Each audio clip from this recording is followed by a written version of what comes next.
We're digging into the landmark ruling about commissions involving the National Association of Realtors. Today, it is part 4 of our 4-part series, the long-term effect on the overall housing market. Real estate expert Rick Sadle with Keller Williams Realty and SadleRealEstate.com is with us. Rick, hi there. Hey, good morning. Okay, so the real estate and housing industry has gone through a lot of changes before.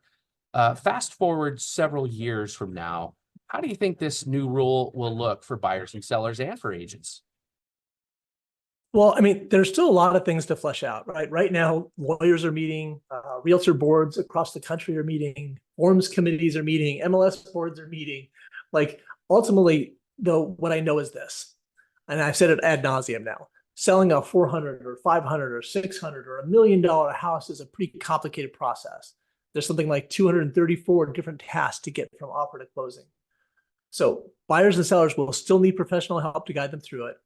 So the industry is going to change some of the processes, but I believe we will still be an integral part of it. So transparency, I know, is part of the reason for this, and also money and commissions. So once everyone gets the hang of it, do you think money will be saved or lost for all the parties involved? That's a great question. It seems to be what everyone is asking about, right? I honestly, me personally, I don't think there's going to be much difference in terms of money. There have been some wild predictions of billions of dollars saved in commissions. But what I know is 2 things. Sellers are not going to reduce their price just because the buyer's paying their own representation, right?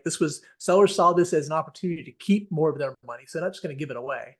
And number 2, buyer's agents are not going to work for free. Commissions have always been negotiable. Now the buyer's just going to have to negotiate with the buyer's agent. So I don't think money's going to change that much.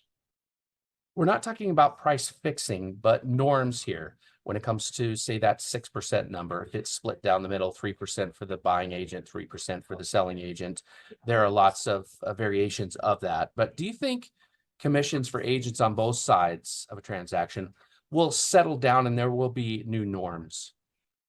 Well, remember, you said those percentages. I didn't. Okay, I pulled those out of yeah. Well, like I said, commissions have always been negotiable.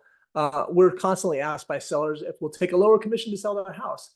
Some people will say yes, some won't. It just depends on what your value proposition is, right? Is the service you provide worth the price that you charge? Just like any service, you get what you pay for. Will there be new norms? I don't know that there will be. I think people just have to decide what they want to pay for their service, like a doctor or a lawyer or an accountant. Some people might hire a discount one, or they might just decide to pay for quality. I think it's going to be up, as always, to the individual consumer, what they want to pay and who they're willing to hire. It is a seismic case, that's for sure, and we'll continue to cover it. Thanks so much for this 4-part series and all the angles you took, and best of luck as we negotiate these new rules. Thanks. All right. We're going to need it. That is Rick Sadle, real estate expert with Keller Williams Realty and SadleRealEstate.com.